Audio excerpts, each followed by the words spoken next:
జనరల్‌గా IPL season start అయింది కదా! మనకొచ్చే మెయిన్ క్వెషన్ వచ్చేసి అసలు వీడియో అనేది ఎలా స్ట్రీమింగ్ అయితది మన వీడియో ప్లేయర్‌కి అనేది ఒక క్వెషన్ వస్తది. సో, జనరల్‌గా ప్రాసెస్ వచ్చేసి ఫస్ట్ ఏదైతే వీడియో ఉంటదో అది కంప్లీట్‌గా మనకు రాదు. సో, అది డిఫరెంట్ చంక్స్ లెక్క డివైడ్ అయితది. లైక్ ఈచ్ చంక్ వచ్చేసి 1 సెకండ్, 2 సెకండ్స్ ఉండొచ్చు. సో, అలా చంక్స్ ఆఫ్ వీడియోస్ అనేది డివైడ్ అయితది. సో, ఈ చంక్స్ ఆఫ్ వీడియోస్ అనేది నెక్స్ట్ ఏమైతదంటే డిఫరెంట్ క్వాలిటీస్ లెక్క కన్వర్ట్ అయితది. సో, ఈచ్ చంక్ మల్టిపుల్ అయితది డిఫరెంట్ క్వాలిటీస్ లెక్క. సో, అలా ప్రతి చంక్ ఆఫ్ వీడియో అనేది డిఫరెంట్ క్వాలిటీ ఆఫ్ చంక్స్ లెక్క కన్వర్ట్ అయిపోతది. సో, ఇక్కడ మనకి వచ్చేసి చంక్స్ ఆఫ్ వీడియోస్ యొక్క డిఫరెంట్ క్వాలిటీస్ ఉన్నాయి. సో, మనం ఏ చంక్ ఆఫ్ వీడియో అన్నా పుల్ చేయొచ్చు. బట్ వీడియో ప్లేయర్‌కి ఎలా తెలుస్తది? ఏ చంక్ ఆఫ్ వీడియో పుల్ చేయాలని. సో, దానికి తెలవదు కదా! సో, ఫస్ట్ దానికి కొన్ని కాన్ఫిగరేషన్స్ రావాలి. సో, ఆ కాన్ఫిగరేషన్ ఫైల్స్ వచ్చేసి మేనిఫెస్ట్ ఫైల్స్.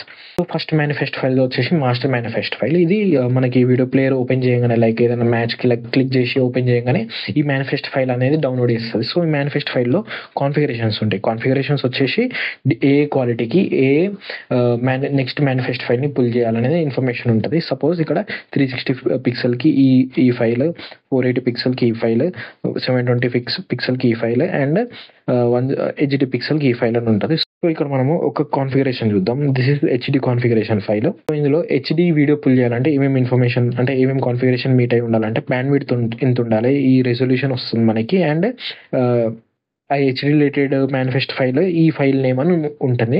సో, ఒకవేళ మన నెట్వర్క్ కండిషన్స్ మ్యాచ్ అయితే ఈ హెచ్‌డికి సో, ఈ ఫైల్ పుల్ చేయడానికి ట్రై చేస్తది. So, this is second manifest file.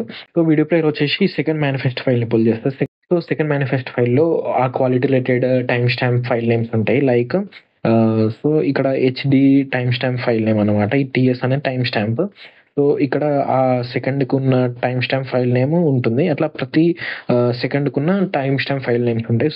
So, ఇప్పుడు మన వీడియో ప్లేయర్ అనేది లాస్ట్ టైమ్ స్టాంప్ ఫైల్ నేమ్‌ని సర్వర్‌కి ఇస్తది. సో దట్ సర్వర్ ఆ టైమ్ స్టాంప్ ఫైల్ నేమ్ యొక్క చంక్ ఆఫ్ వీడియోని మనకి క్లయింట్‌కి ఇస్తది. సో, మనము అలా వీడియో స్ట్రీమ్‌ని ఎంజాయ్ చేస్తాం. సో, ఓవరాల్ ప్రాసెస్ వచ్చేసి ఫస్ట్ వీడియో ప్లేయర్ మాస్టర్ ఫైల్‌ని పుల్ చేస్తది. మాస్టర్ ఫైల్‌లో కాన్ఫిగరేషన్ రెడీ చేసుకొని ఏ క్వాలిటీ సెట్ అయితదని ఆ మేనిఫెస్ట్ ఫైల్‌ని పుల్ చేస్తది.